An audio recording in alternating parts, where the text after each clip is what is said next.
नमस्कार विद्यार्थी मित्रांनो, या ठिकाणी आपल्याला पुस्तकातील पान नंबर 24 आपल्याला या ठिकाणी दिलेला आहे. या पान नंबर 24 मध्ये प्रामुख्याने आपल्याला काय दिलेलं आहे? From the following transaction find out. आता आपले जे काही रूल्स झाल्यानंतर आपल्याला त्या रूल्सच्या आधारे फाइंड आउट करायचं. काय फाइंड आउट करायचं? टू ऍस्पेक्ट, व्यवहाराच्या दोन बाजू, ट्रान्झॅक्शनच्या दोन बाजू, एक घेणारा एक देणारा, एकाचा खर्च दुसऱ्याचा इन्कम, एकाकडून जातं दुसरीकडे येतं, 3 अकाउंटनुसार. 2 अकाउंट्स, त्याच्यामध्ये कोणकोणते 2 अकाउंट इन्व्हॉल्व होतात, अँड क्लासिफाईड द अकाउंट, आणि त्याचं क्लासिफिकेशन कसं केलं जातं हे आपल्याला याच्यामध्ये आज बघायचं. Then transaction number 1, commenced business with cash ₹20,000. या ठिकाणी अगोदर ट्रान्झॅक्शन समजून घेणं गरजेचं आहे. Okay, commenced business, commenced means येणे, COMMENCED, कमिंग्स म्हणजे येणे, व्यवसायात येणे. कम, टू कम, आला, comes and comings. Commenced business, business म्हणजे व्यवसाय, व्यवसायात आले विथ कॅश ₹20,000. एखादा एक्स व्यक्ती व्यवसायात 20,000 रुपये घेऊन आला, म्हणजे एखाद्या व्यक्तीने 20,000 रुपये रक्कम आणून व्यवसाय चालू केला. कमिंग्स बिझनेस विथ कॅश ₹20,000 म्हणजे व्यवसाय 20,000 आणून व्यवसाय चालू केला. और स्टार्टेड बिझनेस विथ कॅश ₹20,000, किंवा व्यवसाय चालू केला 20,000 रुपये आणून या ठिकाणी व्यवसाय चालू केला. तो व्यवसाय चालू केला 20,000 रुपये आणून. मग सगळ्यात महत्वाची गोष्ट, व्यवसायामध्ये काय आलं? कॅश. काय आलं? Commenced business with cash 20,000. व्यवसाय चालू केला म्हणजे व्यवसायामध्ये काय आले? कॅश. मग या ठिकाणी पहिली ऍस्पेक्ट किंवा पहिली बाजू ट्रान्झॅक्शनची, cash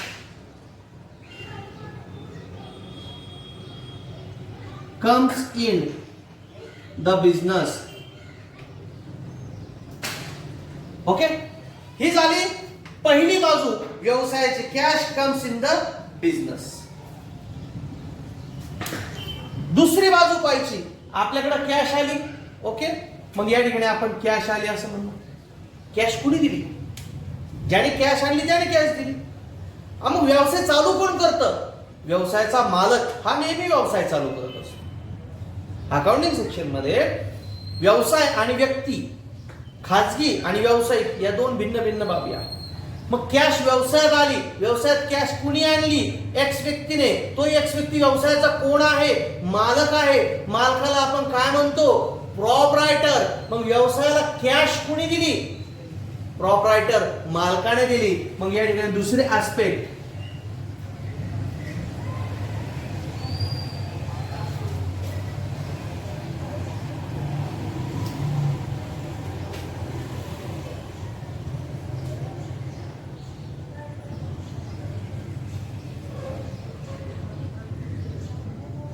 proprietor is a giver of cash. व्यवसायाला पैसे देणारा कोण आहे? प्रॉपरायटर आहे. मग कमिंग्स बिझनेस विथ कॅश, व्यवसायामध्ये पैसे घेऊन पदार्पण केलं एक्स व्यक्तीने. मग व्यवसायामध्ये पदार्पण केलं, cash comes in the business, व्यवसायामध्ये कॅश कम्स इन झाली, cash comes in, and proprietor giver of cash, किंवा proprietor is a giver. Nine second, purchase goods from Ajay. अजयकडून माल खरेदी केला. Purchase goods from Ajay on credit. Purchase खरेदी करणे, goods माल, फ्रॉम अजय अजयकडून, ऑन क्रेडिट उधारीवर. लक्षात घ्या, उधारीवर.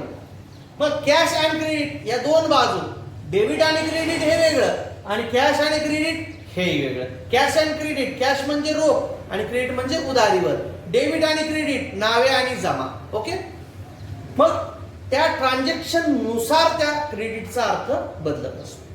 परचेस माल, परचेस खरेदी, गुड्स माल फ्रॉम अजय, अजयकडून माल खरेदी केला उधारीवर 10,000 रुपयाचा. आपण वस्तू खरेदी केली वस्तू खरेदी केल्यानंतर आपण एखाद्या दुकानामध्ये गेल्यानंतर आपण एक वस्तू खरेदी करतो, ती वस्तू खरेदी केल्यानंतर आपण समोरच्याला पैसे देतो.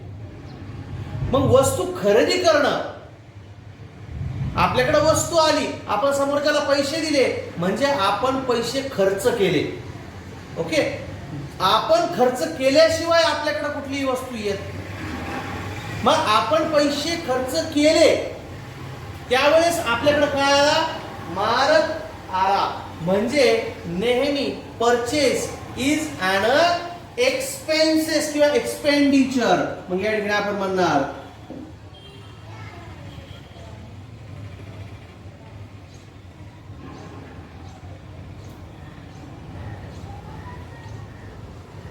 Purchase is an expenditure. Okay, purchase goods from Ajay. अजयकडून माल खरेदी केला. मग परचेस इज अन एक्सपेंडिचर. खरेदी हा नेहमी खर्च असतो आणि विक्री हे नेहमी उत्पन्न असतं. ऑन क्रेडिट ₹10,000 आपण अजयकडून माल खरेदी केला. आपल्याकडे माल आला, आपल्याकडून पैसे गेले, पण माल देणारा कोण आहे? अजय. मग या ठिकाणी काय येणार? Ajay is giver of goods. Ajay माल देणार आहे. ही दुसरी बाजू. पहिली बाजू परचेस हा आपला एक्सपेन्सेस आहे. दुसरी बाजू अजय हा माल देणारा आहे आपल्याला. The next cash sales ₹7,000. रोखीवर आपण माल विकला. मग रोखीवर माल विकला म्हटल्यानंतर आपल्याकडून काय गेला? माल गेला. गुड्स. Cash sales ₹7,000. रोखीवर माल विकला किंवा रोख विक्री केली. आपल्याकडून वस्तू गेली आणि आपल्याकडे काय आलं? वस्तूच्या बदल्यात पैसा आला. Cash comes in and goods goes out. मग आपल्याकडे या ठिकाणी काय आला? पैसा आला. मग या ठिकाणी आपण काय म्हणणार? Cash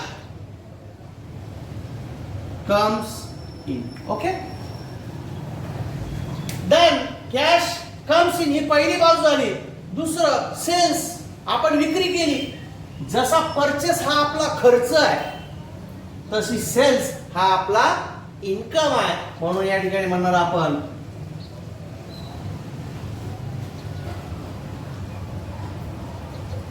cells is an income. Then 4 received commission ₹500. Received commission ₹500. मग रिसीव्ड कमिशन ₹500. आपल्याला कमिशन मिळालं. रिसीव्ड प्राप्त झालं. Debit what comes in? Commission is a comes in. Commission कशाच्या स्वरूपात मिळालं? ₹500 म्हणजे कॅशच्या स्वरूपात मिळालं. म्हणजे आपल्याकडे व्यवसायामध्ये काय आलं? कमिशन आलं. पण कशाच्या स्वरूपात आलं? कॅशच्या स्वरूपात आलं. मग या ठिकाणी पुन्हा आपण म्हणणार कॅश कम्स. देन कमिशन काय? आपल्याला मिळालं म्हणजे आपलं उत्पन्न आहे, आपला फायदा आहे. कमिशन आपल्याला मिळालं, आपला फायदा आहे. मग आपण काय म्हणणार? Commission is an income. Okay, then next paid rent ₹800. जसं रिसीव्ड प्राप्त झालं तसं पेड अदा केलं. ओके, रेंट काय दिलं?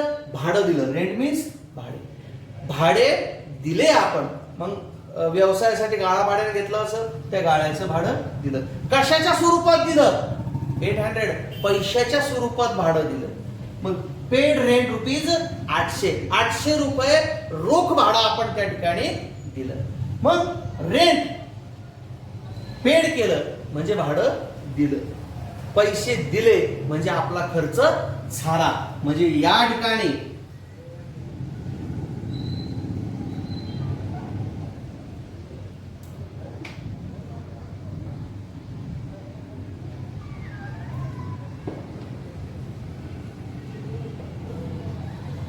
Rent is an expenditure of the business और expenses of the business. Rent हा आपला खर्च आहे. पैसे देणं म्हणजे आपण पैसे खर्च केले.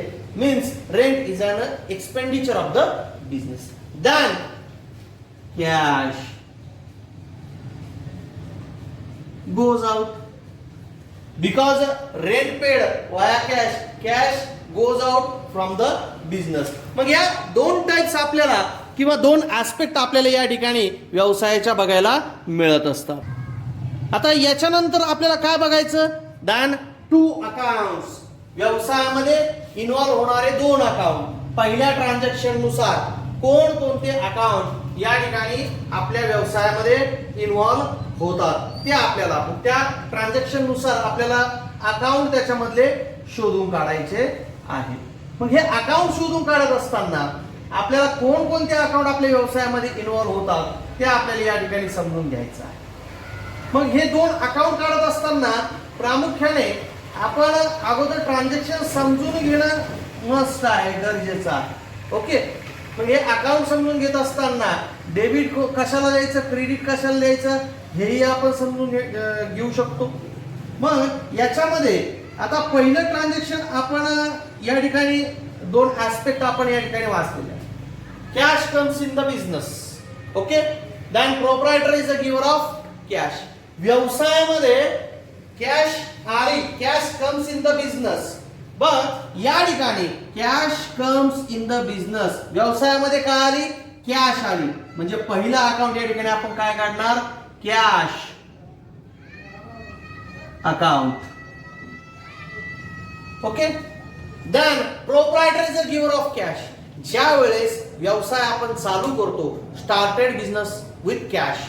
मग व्यवसाय चालू केला, पैसे आणून आपण व्यवसाय चालू केला किंवा पैसे घालून आपण व्यवसाय चालू केला, त्यावेळेस व्यवसायामध्ये आणलेला पैसा, व्यवसायामध्ये आणलेली मालमत्ता ही एका विशिष्ट नावाने संबोधली जाते, त्याला म्हटलं जातं कॅपिटल. ज्या वेळेस व्यवसाय चालू करत असताना आपण कॅश आणली, भांडवल मालमत्ता आणली, त्याला कॅपिटल संबोधलं जातं. कॅपिटल मीन्स भांडवल.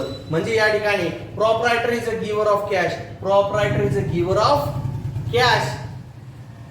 कशाच्या स्वरूपात, भांडवलाच्या स्वरूपात कॅश दिली. दुसरा अकाउंट येणार capital account. Okay. Then second, purchase is an expenditure. आपण वस्तू परचेस केली, परचेस गुड्स ऑन क्रेडिट. आपण वस्तू परचेस केली म्हणजे खरेदी केली. खरेदी हे एक अकाउंट आहे. ओके. परचेस. त्याच्यानंतर कुणाकडून खरेदी केली, अजयकडून खरेदी केली. म्हणजे पहिला अकाउंट या ठिकाणी येणार परचेस अकाउंट आणि दुसरा अकाउंट अजय अकाउंट. का, purchase is an expenditure. Expenditure account नाही येणार. परचेस हा आपला एक्सपेंडिचर आहे म्हणून परचेस अकाउंट येणार आणि गिव्हर अकाउंट येणार नाही, कारण Ajay is the giver of goods म्हणून अजय अकाउंट या ठिकाणी येणार आहे. त्याच्यानंतर पुढे आहे कॅश कम्स इन. म्हणजे या ठिकाणी कॅश अकाउंट आलं. Sales is an income. कशा मार्फत आपल्याला इन्कम आला, सेल्स मार्फत इन्कम आला. म्हणजे पहिला अकाउंट आहे कॅश अकाउंट आणि दुसरं सेल्स अकाउंट. ओके. शोधून काढायचं अकाउंट. त्याच्यानंतर कॅश कम्स इन. व्यवसायामध्ये काय आली, कॅश आली. पहिला अकाउंट कॅश. कशाच्या स्वरूपात आली, कमिशन. म्हणजे या ठिकाणी पहिला अकाउंट कॅश अकाउंट आणि दुसरं कमिशन अकाउंट. ओके. त्याच्यानंतर rent is an expenditure. Expenditure म्हणजे जो काही आपला खर्च आहे कशाच्या स्वरूपात झाला, रेंटच्या स्वरूपात झाला. म्हणजे या ठिकाणी पहिला अकाउंट कोणता आलं, rent account. Okay. And then cash goes out. काय गेलं, कॅश गेली व्यवसायातून. दुसरा अकाउंट कॅश अकाउंट. ओके. अशा पद्धतीनं या ट्रान्झॅक्शन मधून आपल्याला अकाउंट शोधून काढायचे असतात. कोणकोणते अकाउंट, सुरुवातीला ट्रान्झॅक्शन, त्याच्यानंतर त्याच्या दोन बाजू. पहिली cash comes in, proprietor is a giver, purchase expenditure, Ajay is a giver. Cash comes in, sales is an income. Cash comes in, commission is an income, and rent is an expenditure. Cash goes out. मग पहिल्यामध्ये cash account capital account तयार झालं, दुसऱ्यामध्ये purchase account आणि Ajay account, तिसऱ्यामध्ये cash account आणि cells account, चौथ्यामध्ये cash account आणि commission account, पाचव्यामध्ये rent account आणि cash account या ठिकाणी इन्व्हॉल्व. त्याचं आता आपल्याला काय करायचं, क्लासिफिकेशन करायचं, वर्गीकरण आपल्याला त्या ठिकाणी त्या अकाउंटचं करायचं आहे. मग कॅश अकाउंट मला सांगा, आता वर्गीकरण करत असताना पर्सनल, रिअल आणि नॉमिनल या 3 अकाउंट मध्ये आपल्याला वर्गीकरण करायचं आहे. वर्गीकरण करत असताना पहिलं कॅश अकाउंट आहे. कॅश मगाशी सांगितल्याप्रमाणे डोळ्याने दिसतं. Okay, every tangible things are real account. म्हणजे कॅश अकाउंट हे कोणतं अकाउंट आहे, रिअल अकाउंट आहे, real account. Okay, then capital account. Capital account कोणतं आहे, देणारा कोण आहे, प्रॉपरायटर. प्रॉपरायटर हा कोण आहे, एक जिवंत व्यक्ती आहे आणि व्यक्तीच्या नावाने ज्यावेळेस अकाउंट तयार होतं, प्रॉपरायटरचं अकाउंट ज्यावेळेस तयार होतं त्यावेळेस ते कॅपिटल पुरवणारा प्रॉपरायटर असतो, म्हणून त्या ठिकाणी त्याचं पर्सनल अकाउंट. त्याच्यानंतर दुसरं परचेस. परचेस म्हणजे काय, खरेदी. खरेदी म्हणजे काय, expenses, all types of expenses. Nominal अकाउंटचा नियम काय सांगतो, credit all expenses and losses. सगळ्या प्रकारचे एक्सपेन्सेस कुठे येतात, नॉमिनल अकाउंट मध्ये येतात. म्हटल्यावर परचेस कोणता अकाउंट आहे, नॉमिनल अकाउंट आहे स्टुडंट्स. ओके, दान अजय अकाउंट, व्यक्ती आहे, जिवंत व्यक्ती आहे म्हटल्यानंतर पर्सन आहे, पर्सनल अकाउंट. मग दुसरं पर्सनल अकाउंट. दान कॅश, तुम्हाला सांगितलं कॅश डोळ्याने दिसते म्हटल्यावर रिअलिस्टिक थिंग्स आहे. मग कॅश अकाउंट हे real account. Okay, then sales account. Sales ही आपली विक्री आहे. विक्री हे आपलं उत्पन्न आहे. Commission is an income. All types of income are included in the nominal account. Debit all expenses and losses. Credit all incomes and gains. Credit साइडला सगळे इन्कम्स असतात. कोणत्या अकाउंट मध्ये, नॉमिनल अकाउंट मध्ये. मग या नॉमिनल अकाउंट सेल्स हा आपला इन्कम आहे. नॉमिनल अकाउंट त्या ठिकाणी सेल्सला येणार नॉमिनल अकाउंट. दान कॅश, पुन्हा कॅश अकाउंट आलं, रिअलिस्टिक आहे म्हणून रिअल अकाउंट येणार. Cash account, real account. दान कमिशन.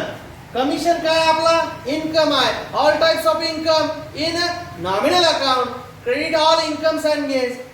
इन्कम्स हे सगळ्या प्रकारचे इन्कम आणि मालमत्तेमध्ये होणारी वाढ ही नॉमिनल अकाउंट मध्ये येते म्हणून पुन्हा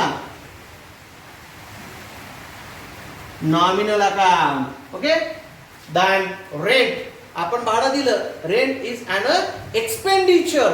all types of expenditure in nominal account. Debit all expenses and losses means rent account is a nominal account. Okay, then cash account, real account. पुन्हा रिअल अकाउंट. हे अशा पद्धतीनं आपण aspect first, aspect second, then त्याच्यातून आपण 2 account काढले. त्या 2 account काढल्यानंतर त्याचं क्लासिफिकेशन केलं.